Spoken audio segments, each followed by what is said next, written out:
Assalamualaikum warahmatullahi wabarakatuh. Bismillahirrahmanirrahim. Allahumma sholli wa sallim wa barik ala sayyidina Muhammadin wa ala alihi washabihi ajmain. Amma ba'du. Matur nuwun sanget rawuhipun Kyai Haji Azaim, Gus Azaim wonten Nggih Sodik sedanten kang kula hormati, wonten Gus Muhas, Pak Rahman Dek Wafis dan kula hormati. Saya nanti memohon sangat Gus Azaim dah khamsata asyara daqiqah cerita kenangannya dengan Sayyid Muhammad dan Sayyid Ahmad. Saya berkali-kali ngatamkan kitabnya Sayyid Muhammad dan faham. Kata faham di sini itu madah teng Sayyid Muhammad, betapa beliau ngarang dengan bahasa yang mudah. Saya tidak pernah talaki sama beliau, saya tidak pernah mubasyarah, tapi karena itu dikarang dengan al-lughatil fusha dan dikarang dengan jelas, maka kita yang tidak talaki faham. Nomor kali kalau cerita madah teng keramatipun Mbah Mun, kula suwun niku niki hadiah kitab saking kula, dilihat halaman tentang keinginan Mbah Mun ini dikarang 8 tahun sebelum beliau wafat. Terus itu sakit dilihat ketika nanti cerita-cerita senengnya Mbah Mun tentang Sayyid Muhammad, halaman 17. Mohon kepanggih 17.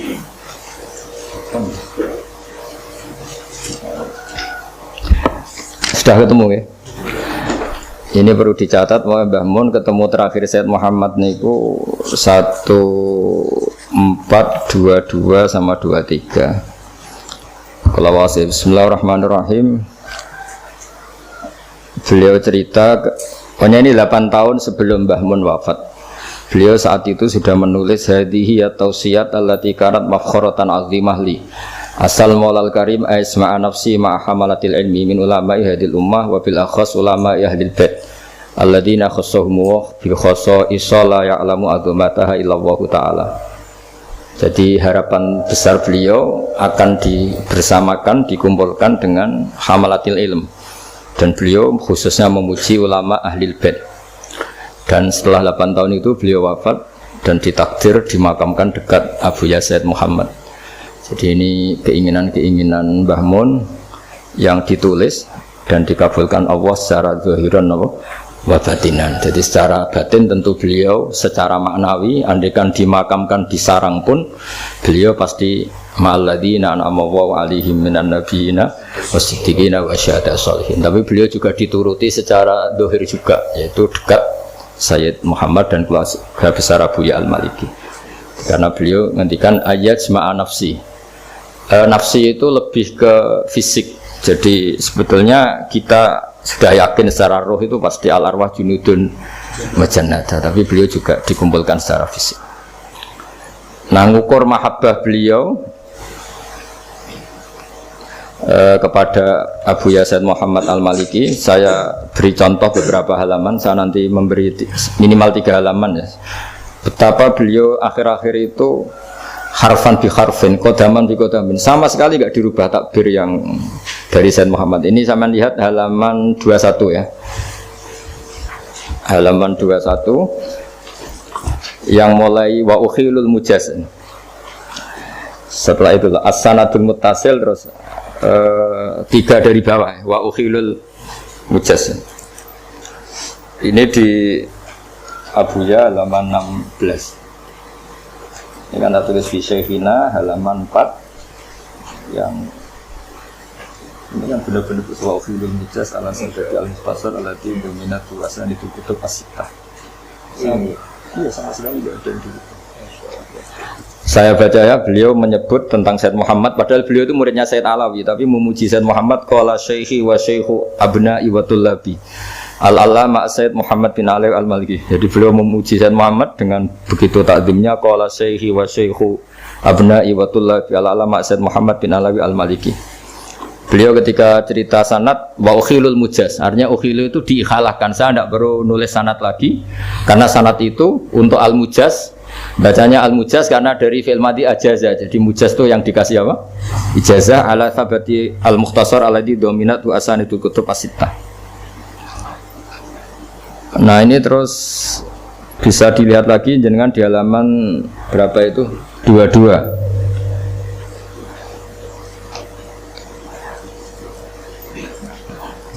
Di Sayyid Muhammad ini sekaligus disaksikan Gus Azaim di Sayyid Muhammad halaman 36. Ini mulai wa ukhiluhu fi tafsilil asanid alal kutub.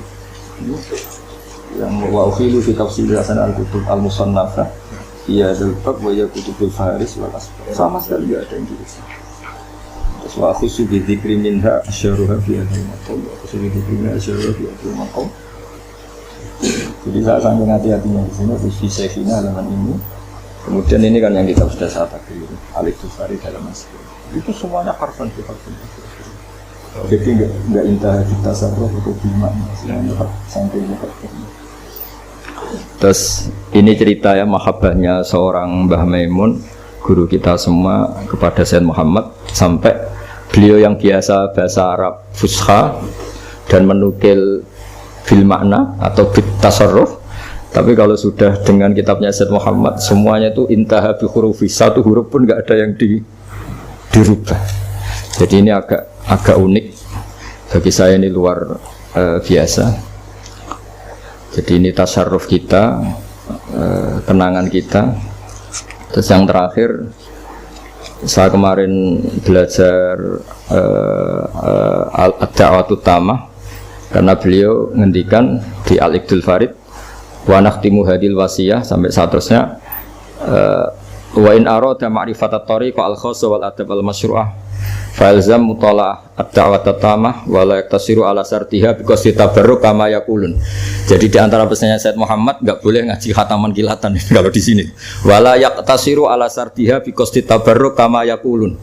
Walakin yaj'alu ammahu fahman wa tafhiman fatil kabarokatuha al-haqiqiyah idza taronat bil amal. Jadi beliau berpendapat nek niat ngaji nganti faham dan memahamkan orang lain.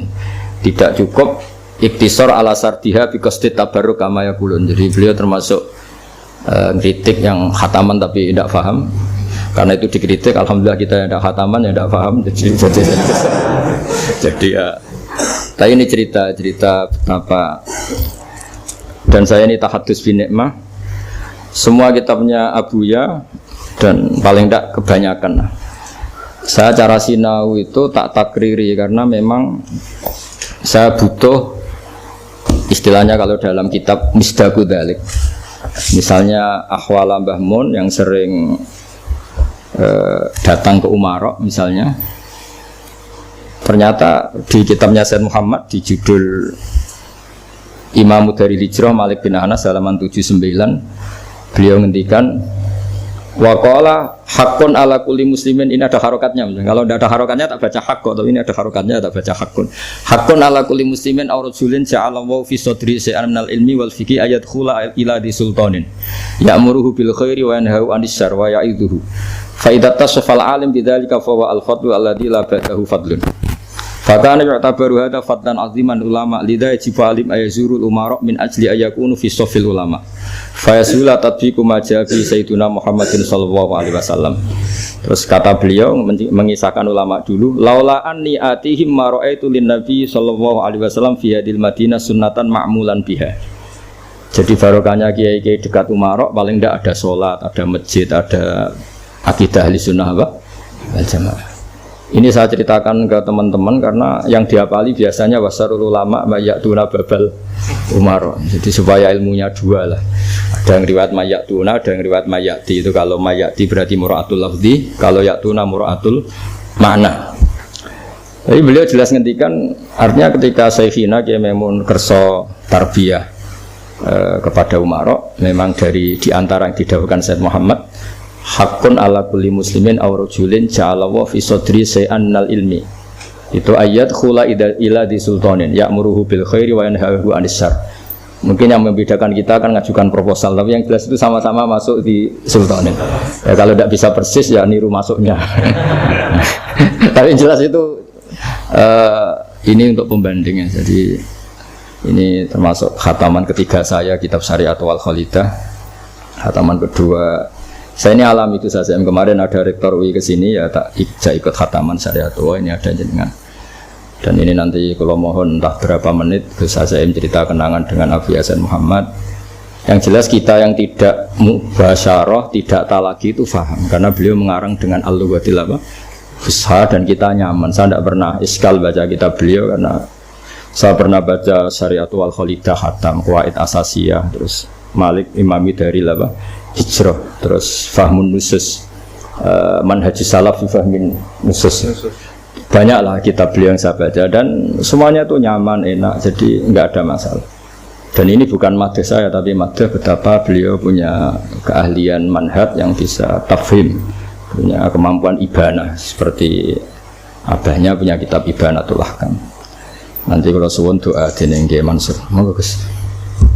Pun yang ngendikan mawon. Lagi iki mawon.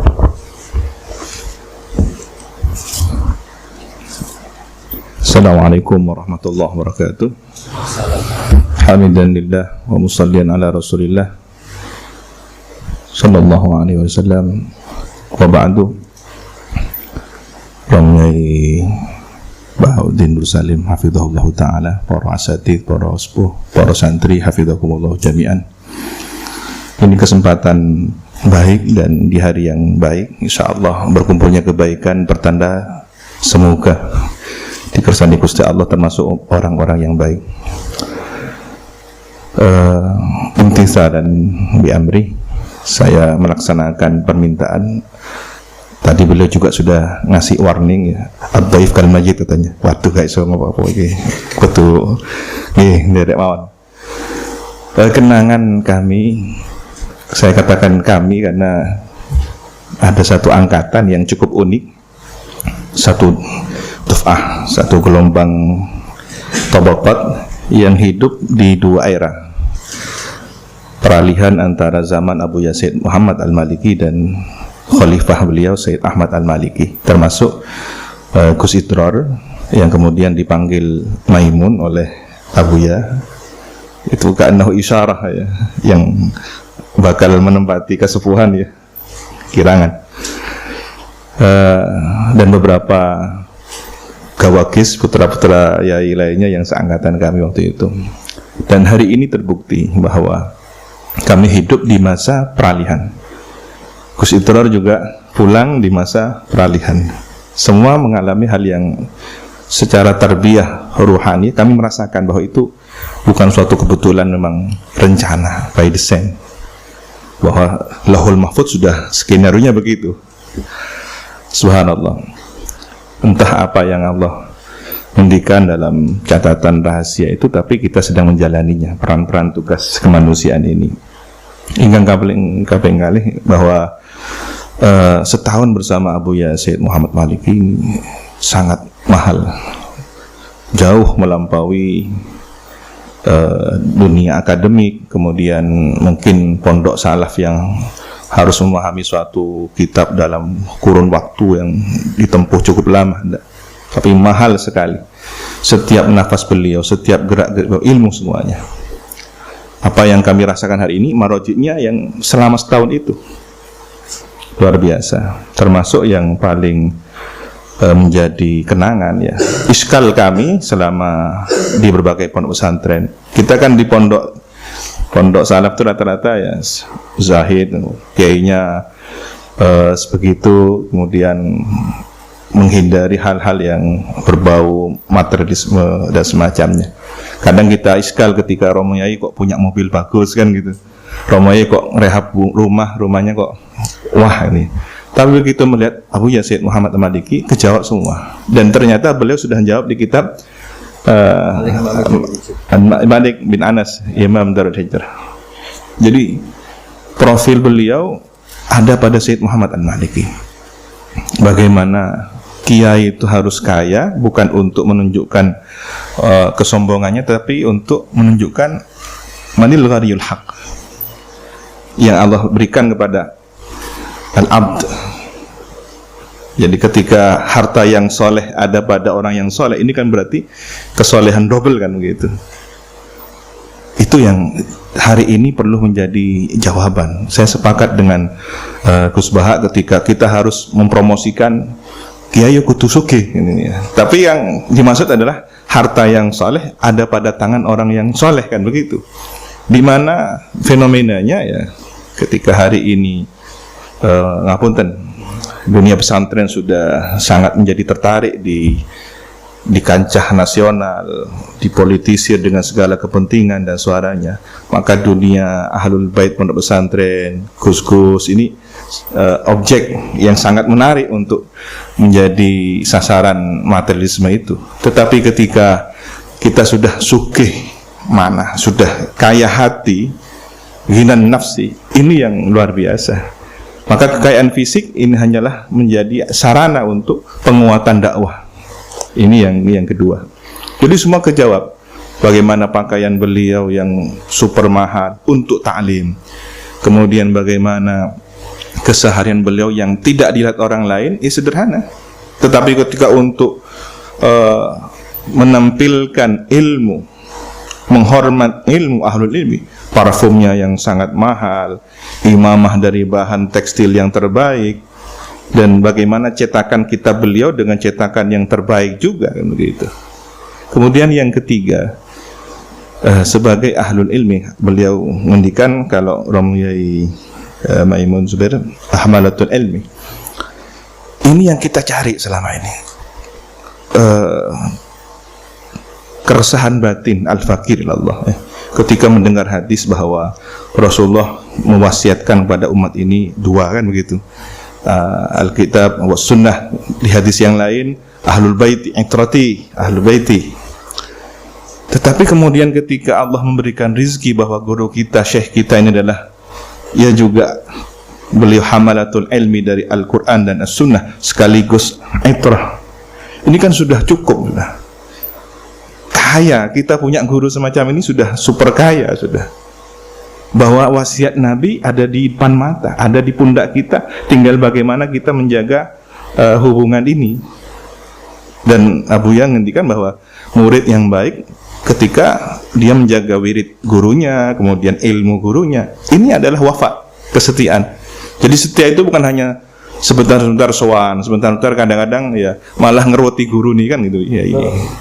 Bukan itu, tetapi ketika kita di tempat yang berbeda dengan tugas yang ditempatkan oleh guru kita, masih ada ittisal ruhani bil awrat wal adhkar, kemudian biluzumil kutub, taklifat beliau. Ini adalah wafa dalam makna yang sesungguhnya, karena beliau tidak ingin hanya sebatas fisik, sampai akhir hayat gak betul-betul ke pondok, kan enggak. Tapi kan intisyarul ilmi itu kan tersebarnya murid yang merupakan anak, tidak hanya secara fisik, tapi kemudian ada ideologi yang lebih penting. Ketika ini adalah intisabnya bil ilm, ini yang akan melahirkan generasi yang diharapkan masuk dalam khairul ummah yang dibanggakan oleh baginda Nabi Muhammad SAW. Saya kemudian mengamini dawuhnya Mbah Mun bahwa ada tiyakunu ahlul minadiril wujud, ini kita rasakan betul luar biasa, kumpul dalam satu. Nah, kemudian ujian yang perlu dihadapi itu adalah ketika intiqal syekh minasyekh, dan itu kita rasakan bagaimana karisma, haibah, syuhra yang ada pada Sayyidil Wahid Abu Yasir Muhammad. Lalu kita harus belajar dari nol pada khalifah beliau Sayyid Ahmad Al-Maliki, si Noto tidak mau daras sampai sekian lama, sampai ada isyarah baru kemudian daras. Kemudian dari tahapan yang paling awal, setiap mau taklim syaratnya, sekarang tanpa seratan langsung waridat mu'alir. Kita diajari 6 tahun bagaimana beliau di 6 tahun pertama itu luar biasa. Dan kuncinya satu, istaqim kama umirt. Ini sudah pokoknya mustaqim dah. Orang mau bahas apa, mau komentar bagaimana, jalan saya di sini, tugas saya di sini, wis kenceng. Jadi kalau ada istilah anjing menggonggong kafilah berlalu, is bener ya guys. Jano jangan wis menggonggong kan. Kita harus jadi kafilah yang menjadi musafir yang sampai ke tujuan. Kalau tidak, kita akan tolah-toleh dan tidak pernah sampai kepada tujuan. Nah, hari ini gonggongan itu tidak hanya suara, tapi tweet, komen, tulisan status, diunggah dan semacamnya. Nah, ini yang mungkin kita pahami dalam medan pertempuran yang berbeda. Jadi jihad hari ini justru adalah ketika hujjah bil hujjah, kemudian alkitab bil kitab, tidak hanya akal dan apa yang keluar dari akal itu sendiri, karena akal ini khidmah untuk alkitab. Nah, ini yang kita hadapi hari ini. Kemudian dari Abu Ya Said Ahmad Al-Maliki ini kami diajarkan bagaimana setia dengan apa yang telah digariskan oleh atau diwasiatkan oleh guru, karena setiap murid itu sudah terbaca di sini. Ini yang Al-Fakir Allah fahami ketika Kanjeng Nabi itu disebut oleh diri beliau sendiri, ana al-labinah, kan begitu, saya labinah. Napa istilah itu? Terus itu yang beri foto. Ya.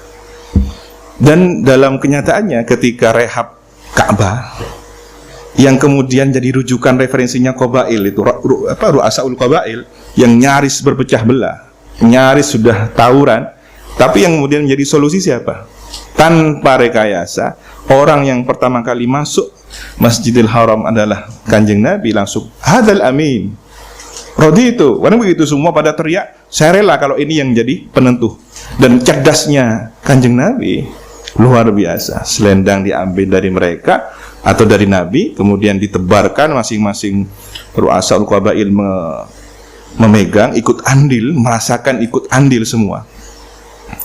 Lalu Hajar Aswad itu diletakkan di tengah-tengah. Begitu sudah akan digeser untuk diletakkan ke tempat asalnya, siapa penentunya? Kan tidak mungkin hanya satu orang, tangan yang mulia. Beliau adalah Hajar Aswad yang secara maknawi. Jadi Hajar Aswad yang sesungguhnya adalah simbol Nabi yang dulu adalah yakut abyad bal abyad minal laban, kan gitu. Tetapi karena dosanya manusia kemudian terserap menjadi hitam. Ka'anhu isyarah bahwa syafa'atul udma nanti adalah Kanjeng Nabi yang akan menyerap ahlul kabair min hadhil ummah. Ini isyarah yang luar biasa. Maka ketika al ulama warathatul anbiya harus punya karakter al-labinah ini. Batu bata. Jadi kita jadi bata. Kalau enggak jadi batanya, sekian atom dari satuan massa molekul yang ada di bata itu. Istilahnya kolektif lah. Kalau kita enggak bisa jadi satu bata itu, ya monggo urun rembuk, ya istilahnya sama-sama memikul beban yang sama. Bagaimana amanah ini bisa dilaksanakan bersama-sama. Ini yang hari ini kita sangat miskin, sangat kering. Bagaimana dulu para sepuh kita ada musyawarah, ada urun rembuk, ada silatul arham, ada sering diskusi dan seterusnya. Hari ini seolah-olah kita hanya dipertemukan oleh para buzzer dengan segala kepentingannya, yang tidak pernah duduk satu majelis tiba-tiba gandengan di YouTube atau di FB kayak kita debat padahal nggak pernah debat, kan gitu. Ini yang kita rasakan hari ini. Kapan silaturahimnya? Ya mudah-mudahan berkah al-wafa ma'al kutub sahibul kutub alif kutub. Ini yang kita harapkan berkahnya. Dan paling akhir, saya beberapa waktu yang lalu kemarin sowan kepada duriahnya Mbah Ridwan yang ngerancang lambang NU. Dan itu ndawe bahwa sosok Mbah Yai As'ad di zaman ini yang Mbah Mun, kan gitu. Kalau tadi kemudian saya merasakan bahwa Gus Bah ini melani syekhnya, kan gitu ya. Orang pada ngedikan, wah ini kok kiai datang umarok ya apa sih? Itu yang kami rasakan. Mbah Yai As'ad itu kok kemudian datang ketemu dan orang. Beliau jawab, saya kalau bukan urusan perjuangan saya tidak akan datang. Biar mereka yang datang kepada saya. Tapi kalau demi NU, karena perjuangan beliau tutupi dengan bahasa NU, nggak seperti orang sekarang syirik-syirik Allahu Akbar, kok melani Islam ngono ya. Ini kalau orang katanya Mbah Mun ya, ini wong iku alim, sufi, orang bakalan sulatan mengunjungi Nabi. Dia akan mengedepankan, dia akan persis langsung bawa Nabi atau simbol Nabi, enggak. Tapi akan ada di belakangnya.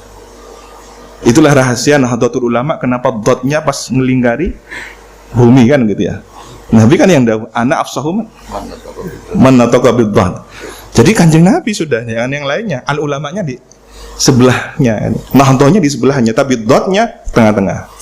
Itu adab. Maka orang berjuang di NU itu ojo ngendelno ilmu ini, ojo ngendelno strategi dan harta serta popularitas, tapi akhlak. Ini yang akan diterima oleh para masyayikh kita. Ini akan membuat bangga muassis jamiah kita. Kemudian apa dawuhnya Dzurriyah Mbah Ridwan itu? Ya tadi ketika simbol sosok Mbah As'ad itu ada pada Mbah Mun, Mbah As'ad begitu. Ketika datang ke menteri siapa zaman Orba waktu itu dengan segala situasinya, sampai ada rumusan khitoh dan penerimaan asas tunggal Pancasila, itu kan luar biasa. Ternyata jawaban beliau, dong kalau masuk ke rumahnya Umarok jangan pakai kaki kanan katanya, pakai kaki kiri. Saya mikir, ya Allah, ya. Yang ono tak tambahin. Allahumma inna a'udzubika minal khubuthi wal khaba'ith. Sing paham ya, jangan paham, sing enggak paham ya. Nah, ini kan kecerdasan di atas rata-rata. Iya kan? Jadi selamat, zahirnya selamat, batinnya selamat. Nah, ditutupi dot itu tadi. Moga-moga kita termasuk orang-orang yang selamat. Ngapunten niki saged kula sampeyan. Itulah kenangan. Ternyata semua terjawab seiring waktu. Apa yang kita iskal? Jangan sampai su'ul adab, su'udan kepada guru kita, orang-orang yang saleh, orang-orang yang ahlul ilmi, hamalatul ilmi. Jangan-jangan hanya persoalan waktu. Turun ya, kan gitu. Jawabannya nanti. Dan itu terjadi yang kami rasakan. Yang kami rasakan begitu. Paling akhir ketika ada seorang non muslim menyerahkan hasil uang judi ke Mbah As'ad, ya ini terima kasih ya gitu. Ternyata kemarin dia itu waktu minta nomeran, waktu itu kan ada istilahnya SDSB atau apa? Tokel nggak lagi istilah lagi, SDSB, forecast. Ya, nah Mbah As'ad marah. Wah, minta nomeran sama kiai. Oh, marah sudah. Ternyata marahnya Mbah As'ad itu ada hitung-hitungannya. Hitung stati nomeran. Iya. Jadi hati-hati kalau Gus Baha itu ceramah, yang nempo itu macam-macam kan gitu ya. Kalau sing nempo nggih santri, alhamdulillah aman ini. Tapi kalau tukang togel ini, apa ini? Dihitung. Nah itu nomor plat nomornya ya itu dihitung. Nah ini dasar memang sudah orientasinya nomor ya. Togel ini SDSB forecast. Jadi marahnya Mbak As'ad dikasih. Dan besoknya langsung dapat banyak. Bagi-bagi lah itu. Ini persentase untuk yai kan gitu. Anehnya kan gitu. Saksinya itu kan Yai Basori. Yai Basori sering sana, tiap minggu, tiap bulan sana. Ada tugas ngajar tajwid dan Quran. Ini jelas tukang judi, ya. Non muslim lagi kan. Kok daunnya Pak? Sahabat pesenan bisa suruh taruh di meja. Undur, suruh undur mulai ini, mulai ya. Tapi uangnya taruh. Uangnya ada mulai. Nah, kalau kita suudon kan semacam-macam. Wah, ya kok dunyan kan macam-macam. Begitu diambil sakit. Datang tukang bagian bikin jalan. Dulu kan seangel-angel pesantren dapat bantuan pemerintah, angel dulu kan. Kalau nggak podo nggak iso kan. Harus sama, warnanya harus sama. Nah kan begitu. Nah, bikin sendiri jalan. Dari mana biayanya Mbak As'ad ini bikin jalan? Sarep kok, biaya satu. Dari ini ternyata. Bingung yang Yai Basori. Gimana nih? Mau tanya langsung nggak berani. Karena Mbak As'ad ini sudah mauqifnya adalah referensi kan gitu. Akhirnya nyari-nyari sendiri, buka. Kok ternyata di Ihya kitab ilmu ada. Jadi makhraj untuk solusi keluar dari barang syubhat atau haram yaitu maslahatul amal. Jadi ketika tukang datang, dong ini untuk jalan deh.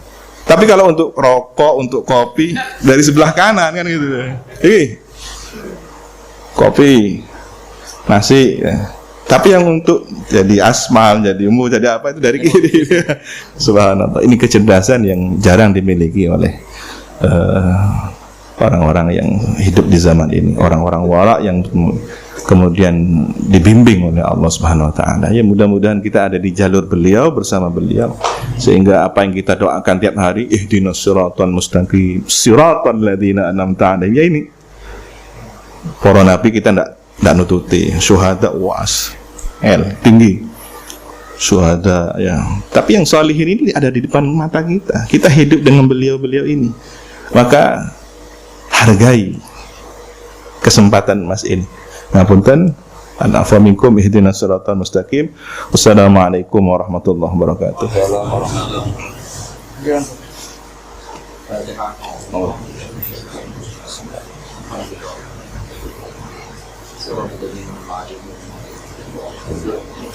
Bismillahirrahmanirrahim. Alhamdulillahirabbil alamin. Wassalatu wassalamu ala asyrofil mursalin sayyidina Maulana Muhammadin alhamdulillahil alamin. Allahumma ja'alna wa dhurriyyatana wa talamidana min ahli al-'ibadil khair wa la taj'alna wa iyyahum min ahli syarri wa jahli wad-dhair. Allahumma ja'al ni'matana ta'imah wa tawlatana qa'imah wa ulatana ulama wa la tusallit 'alaina al-zalimah. Allahumma alif baina qulubina aslih dhata bainana wa hdina subul salam wa najjina min adh-dhulumati ila an-nur wa jannibna al-fahisha ma dhahara minha wa ma batan min balatina hadha khassah min muslimin 'amah innaka 'ala kulli syai'in qadir. Rabbana atina في الدنيا حسنة وفي الآخرة حسنة وقنا عذاب النار سبحان ربك رب العزة عما يصفون وسلام على المرسلين والحمد لله رب العالمين. الفاتحة.